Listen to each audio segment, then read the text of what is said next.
Good morning, Internetville. This is Jericho Wagon here. That's Aaron Riggs on my left or right side, whatever side you see. And this is episode 109 of Coffee with the Summerland Kids. It's September 5th, 2024. It's a Thursday. And the weather currently in Summerland, I wish I was there right now. It's 69 degrees already in the morning, and it's going to be 90 degrees today with a heat advisory, mostly sunny. So, they're feeling the That's a heater. yeah, 95 on the absolutely. coast. Yeah, 95 tomorrow. It says that's what's up. So, you know, um, hopefully all the plants are watered and get ready for some Indian summer slash. I mean, that's what California is all about, man. The sunny sunshine, that cool ocean. I don't know what the ocean temp is, but I'm imagining it's probably pretty comfortable being having been a nice summertime scene and I don't know what's up with that El Nino or La Nina lately, but maybe the water's warm. Maybe it's 70 degrees. I don't know. Yeah, that's definitely something that happens on the La Nina El Nino season. That water gets warmer. You Yeah, get a little bit different weather patterns. But for sure. definitely 95 on the coast in Summerland. That's a little bit hot. I don't know if everyone's going to be ready. I don't know if they got their air conditioners on or their air Yeah, conditioners even installed. I mean, when you're living in right. that climate there, you don't think about that kind of weather because you always Yeah, got that fog layer, that coastal breeze. yeah, So when it goes over 90, it's just like, whoa, right.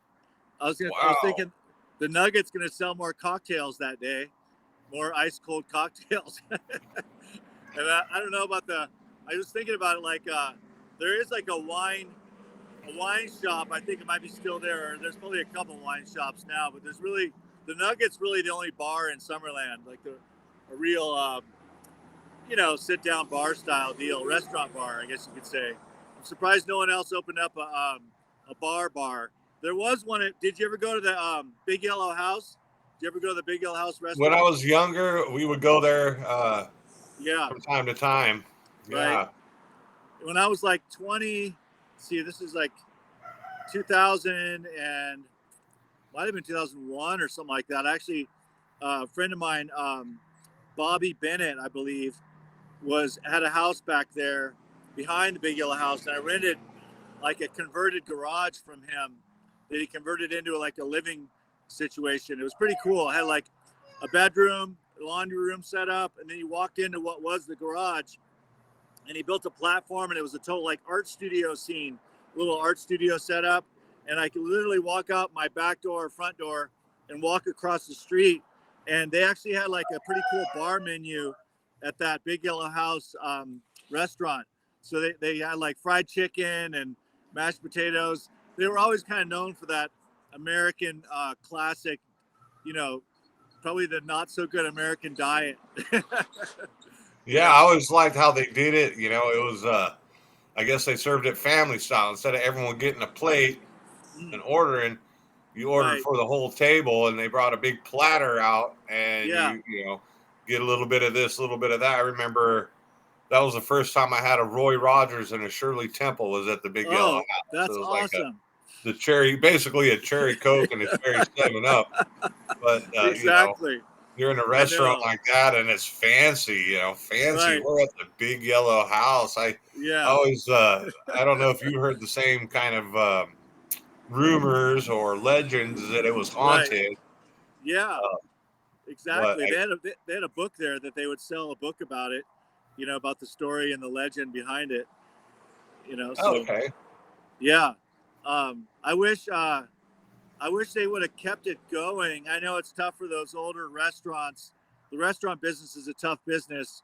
Um, and it's gone through some changes where people have had different businesses in there, but there might be like a rug dealer in there now or something funny. It's like, yeah, because I remember it was like shut for a while and then it opened back up yeah, and then the restaurant part shut and it was like some kind of business. I don't know yeah, if it was ever an antique store. I know a lot of right, the places there. There's a lot of antique dealers now there in Summerland. Yeah. Pretty big to do. I know some of the antique stores there that I've been to have some really just amazing items. Wow. Yeah. Next time you roll through, definitely go through there and check it out. I mean, I imagine it's like, since that community is so, Summerland is now like adopted by, it might as well be like, what would you say, Montecito South or something, as far as it's, there's so many residents that um, have moved to Santa Barbara, and of course they can afford Santa Barbara, and then they have, occasionally it is sort of like a thing to collect antiques, and it makes something that you can put on your wall or on your table that's a conversation piece, and there is something to be said for that. And we're people that do collect. It's kind of like we're holding those things for now while we're alive, and then someone else will essentially pick it out of our estate sale or some future yard sale. Someone In will come some by. future yard sale, yeah. Yeah. That's hilarious. So, yeah, so it's like, unless you turn it over to like my grandpa's case, like the museum, where then you hope that the museum has a longevity that lasts far beyond our years. Of course, I know it is a tradition within that world.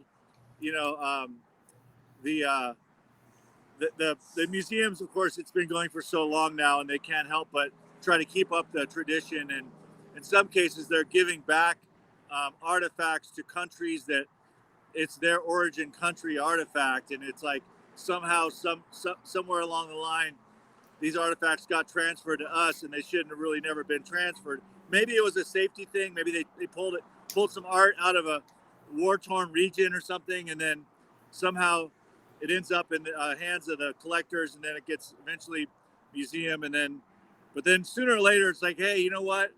That's actually our art. Yeah, that is kind of yeah. with war and everything. I was looking at some stuff how they were destroying the antiquities, I guess in Iraq or Afghanistan or whatever. Right? Oh man. They were just like these old caves, these old statues, and they're just blowing them up. Even in like the East, like the Buddhist temples, they would like blow up and deface the Buddhas. I guess even the Sphinx. I don't know if it's true or not, but they're saying that the nose of the Sphinx was shot off by Napoleon or something. I don't know. Oh my God! I guess that's kind of a thing that people do, to erase history. They're like, no, we're the victors. We write the history. Yeah. Wow. Yeah, that's just incredible. And with my thing, working on the Grandpa project really brings you back to like how time is short. Like our parents, your parents have passed. My parents are in their late 70s, early 80s. They're on borrowed, not borrowed time, but you know what I mean? Like their life is like, hey, this is the last quarter of our life or something that they're realistically in. And life is short, life is precious, that's for sure. And unfortunately, we haven't learned enough. And the people that are intelligent enough to speak about peace and everyone getting along, apparently it doesn't sink in enough to resonate with people to not want to stop fighting. Stop fighting. It's unfortunate. So yeah, crazy. Yeah, stuff. it's a bummer. There's so many reasons why there's this fight or that conflict, but if you look at it, there's a lot of reasons to stay peaceful too. I mean, I don't know why everyone wants to. I mean, I guess you grow up and you're taught a certain thing, and other people are taught different things, and so there's bound to be conflict. There's conflict everywhere. Right. And there's conflict. Even best friends or husband and wife have conflict. But it's how do you deal with these conflicts? Are you communicating and finding a mutually beneficial resolution, or is one person or one entity overpowering the other? It's and really our lives are so short. We think, oh, we got our life ahead of us, but our country is not even 300 years old. Right. Yet we look at the origin of it, and it's like, wow, that's ancient history, but we're only here for 75 years or so on Yeah. this planet, and how quickly things change. You know, Exactly. I mean, I imagine my grandmother, looking at a computer or something and just being like, "Wow, is this what it is? This is what's I going on." You can I know. contact anybody around the world. You can look Yeah. up just about any bit of information, and there's just so much information, so many different, you know, uh, content creators, YouTubers, Yeah. Instagram, social media influencers, Yeah. It's it's just wild. mind blowing. It is mind blowing how fast it happens. I mean, I was just when you mentioned your grandma, I was just thinking like she probably had the newspaper delivered like my grandparents did. So a paper boy, dropped the newspaper off it every day at her doorstep. That's how they got the news back then. Was just the newspaper, and of course TV came along and sort of, little limelight. I mean, back in the day, what was his name? Howard Cosell was that ABC news guy, for sports, and then trying to think of the Walter Cronkite, some old school news dude, So you had these guys that you kind of grew up with when you turned to Channel 5 at 5 o'clock. There'd be a couple of familiar faces on there for us to watch back when we were kids. Of course, it's funny how there's always like the Vanna White or something in the scene where she's doing the weather or something, the sexy weather girl or the cool weather dude. There's always that stuff going on. Who's stealing the spotlight on having the why do you watch this news channel? Well, there's obviously three beautiful ladies or something, giving me the news. Well, yeah. I mean, It's like, it's oh man, obvious. It's not just news. I mean, yes, there right? is news, but there is a certain amount of entertainment. Yeah, There's a certain amount of like you say, you got the pretty weather girl, you got the yeah, handsome anchor man, and yeah, these personalities. A lot of times, it is the personality that we're watching, that we're tuning into. yeah, I remember being a kid and not really what is football, but I always thought it was kind of entertaining. I'm Howard Cosell here. yeah, He yeah, just had a certain little vibe about him, a certain little right, energy, a little entertainment value. So, like, if for you're not sure. even following the football game or have any teams or worried about who wins or loses, it was still entertaining because there's this Howard Cosell here Yeah, making the sports announcements. And I mean, I keeping you guess on edge. Yeah, that's how it is. I guess right, in school, teachers try and make things entertaining so the students right. engage.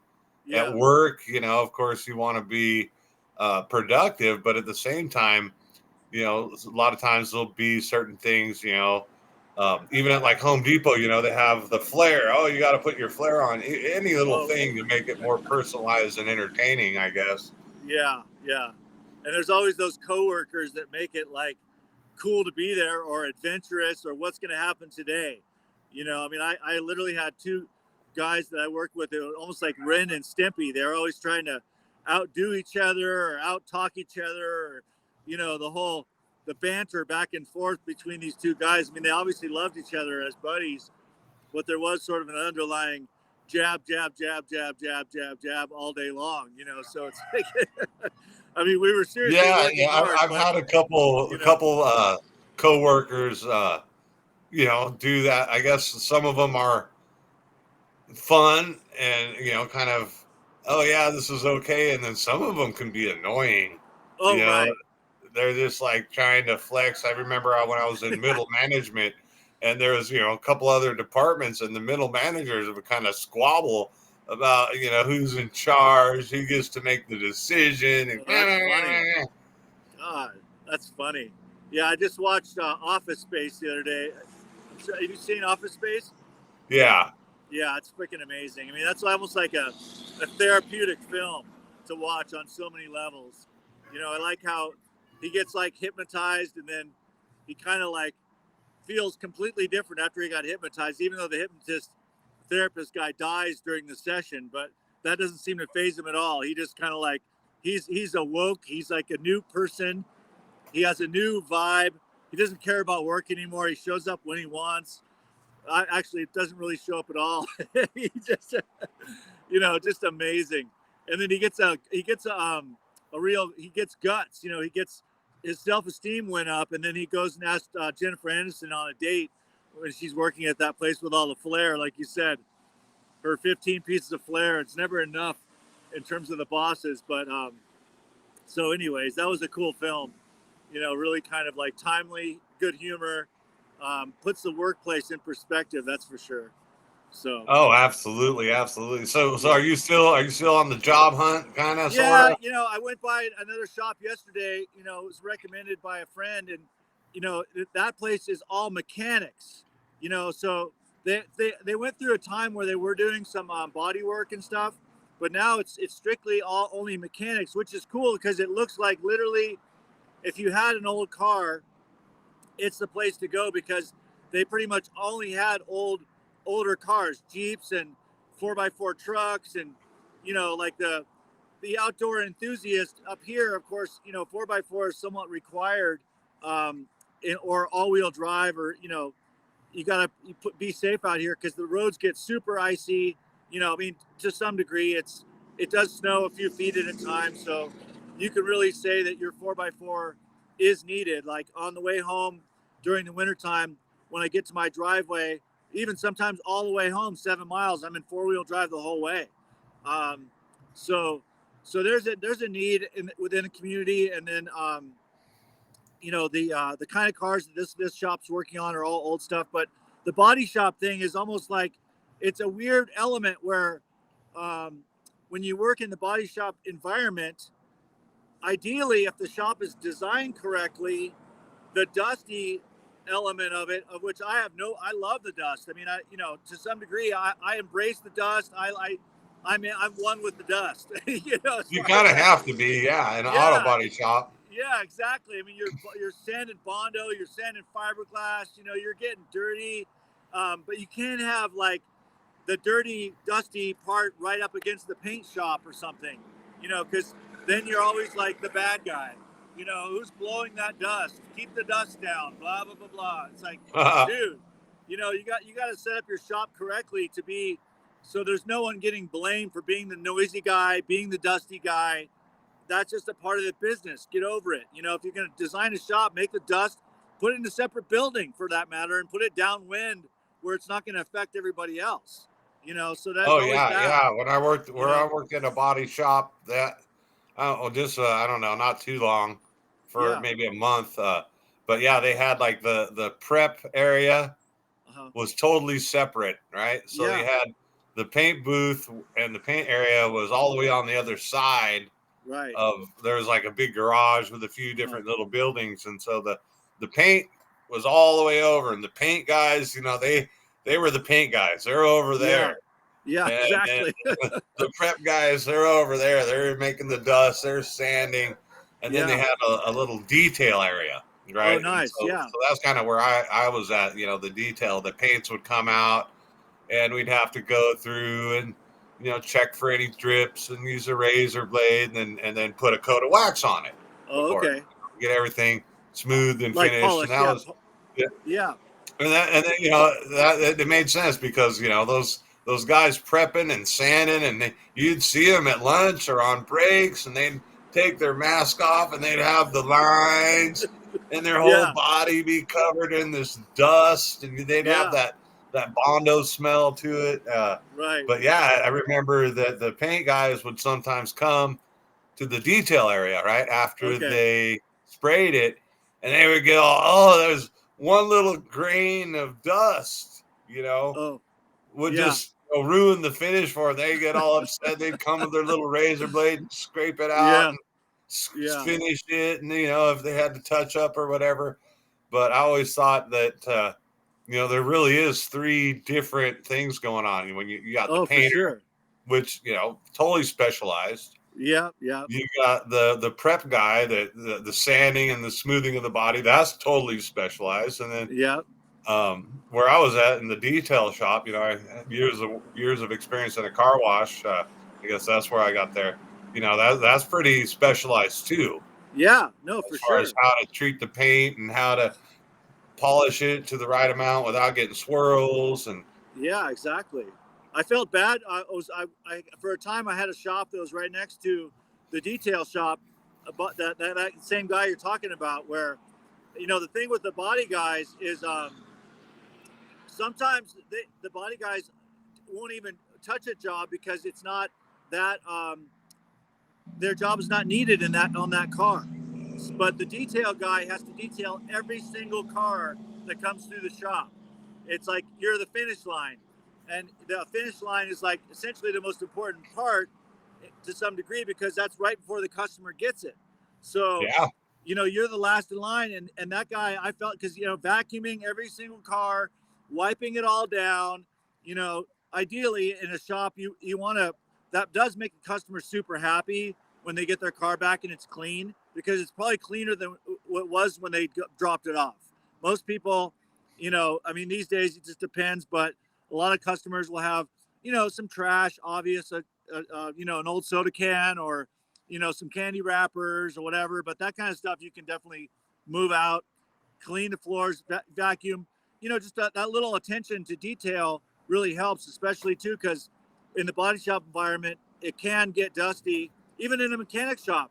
I mean, I've had times where I'm like, what? Like, there's greasy paw prints all over, all over the door, all over it's like you couldn't wipe this down first, man. Come on, I spent like $1,500 getting some computer chip replaced or whatever, and you guys couldn't like throw it through the wash real quick. I mean, oh man, that's kind of, that's kind of funny. Yeah, yeah, the greasy mechanic on the door handle.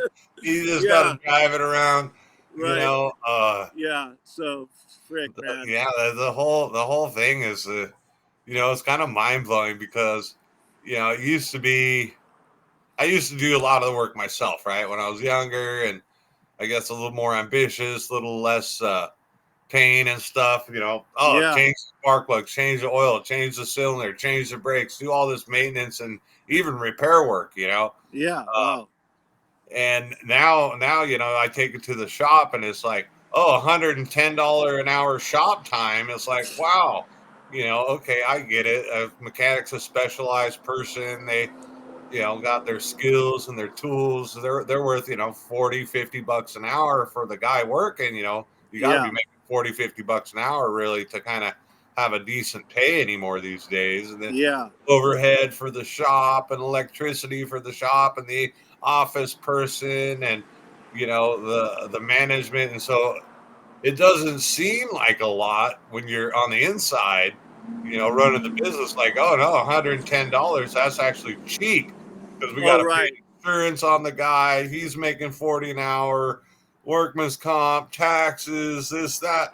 But when you're the guy bringing your car in, to do Exactly. something that I used to do, oh, it takes 45 minutes for me to do, the tune up or to change the muffler or to change the brake cylinders or something. And you're like $110 an hour. Wow, that's crazy, And if you're Yeah, making like $25 an hour or something, that's like, wow, I got to work 4+ hours just to get 1 hour of work done on a vehicle. But I guess yeah, that's where specialization and skills come in, and having the business and the shop and the license and the insurance and all that comes in.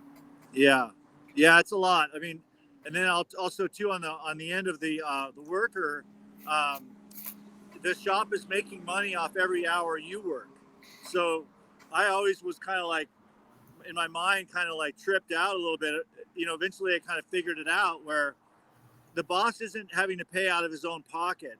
I mean, he's getting a check from like an insurance company or the client to pay you a portion thereof of what is actually the shop rate. So, what we get paid, it like again, it's not coming directly out of the pocket of the employer. Someone else is essentially paying the bill, but they like to pretend that it's a big deal to get your paycheck.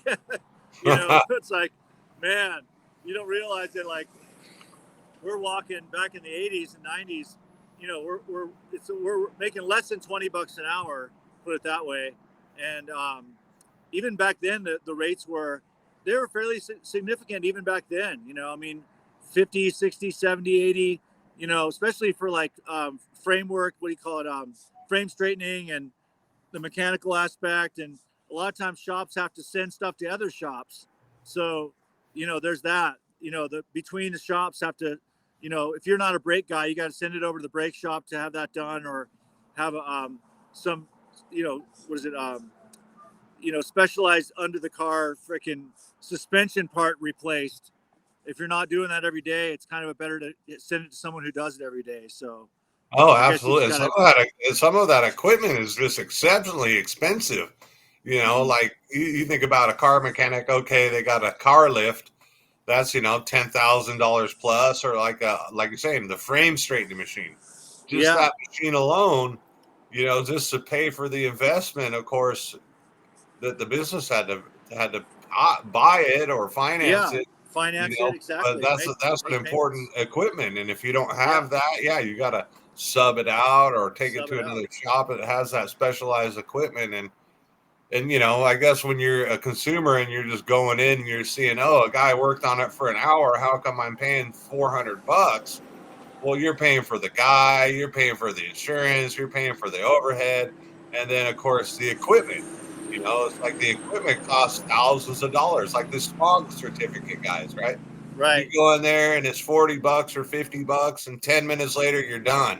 And it's like, oh, Wow. okay, that was quick. And it's like, well, yeah, that machine over there that connects to the internet and connects to the DMV and has all these sensors and stuff. Well, that piece of equipment, could be $50,000. So who's going to pay for that? Well, of course, at the end, when all is said and done, the end consumer basically is paying for all that eventually. All Yeah. the customers together. Right. And then the shops a lot of times have to chase the insurance companies to get paid, and which is another process. So it takes someone's got to sit in the office and make a paycheck as well, just dealing with all the paperwork, and that's a job unto itself. Just chasing all those parts down. The other day I talked to the guy who used to be the parts guy at the body shop, and man, talk about not an easy job to track down every single part that is needed to be replaced and have that part delivered to be able to finish the job, and then have the guy go, oh, this isn't the right part. Okay, that's a delay, so it's like, talk about a Oh yeah, process, it man. happens. It's a lot of work. And then you got to have to, we have there's at least four auto parts stores here in our little town. I'm like, why do we need so many of these guys? But I guess there's enough people out there that are loyal to certain O'Reilly Auto Parts or Napa or those different places. And of course, some of those are like legacy businesses from a long time ago that just never stopped. And then you have the new people that come in that open up a new tire shop, quite large, like right next to Walmart. Um, and they seem like they're busy.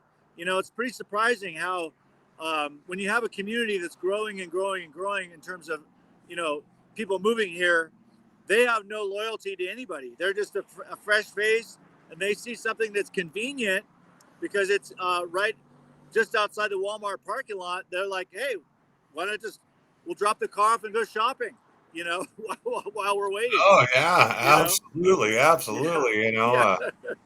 That's God, that's convenience. pretty cool. I mean, so you got the little small town, but you got four auto parts At stores, least four, yeah, for sure. and I imagine there's enough business to keep them afloat. I guess so. There's got to be, like I said, enough loyalists. The other day it was the holiday, and I was trying to tear down this weird woodshed thing, and I needed a special drill bit. And then the lumber yard was closed on that day, on Sunday or Monday. It was Monday, the holiday, and so I dropped by one shop. They were closed because the holiday, but another shop was open for the holiday, and that was great. But they didn't have what I needed. But still, at least they were open. you know, Yeah, yeah. yeah, yeah. So business is all about what is competition and just putting on that friendly face and serving the community. And the challenging part up here is finding the labor, but a lot of times there is enough young guys that get out of trade school that they want to get their first job in a shop, and they're maybe not 20 what would you be, 22 years old? So 18, 19, 20, 21, 20 years old, right out of high school, you jump into trade school and then jump out into the workplace, and boom, you're in your first job. You're wearing a uniform and you got your 9 to 5, so there's that. Yeah. God. Been a while for me. I know, right? Yeah, exactly. I don't know if the gray hairs give it away, but yeah, right, man. I know. Growing. It's like when you hit that middle age factor. I didn't ever imagine we'd even be here when we were 19, 20, even in elementary school. I mean, of course, you don't think that far ahead. Just getting through all that stuff was like the mission. Just getting done with high school. Then after you're out of high school, then next thing you want to be is 21. So you're always looking forward to this. But after 21, you're kind of like, okay, now what? There's nothing really after that except just chalking on these years or something, So, yeah. Oh, man. Well, cheers to reeling in the years, man. Cheers, brother. Cheers. Yeah. All right. We made it through another broadcast. Yeah, exactly. We'll see you mañana. All right, brother. We'll Friday. see you tomorrow. Have an awesome day. You too. All right. Bye.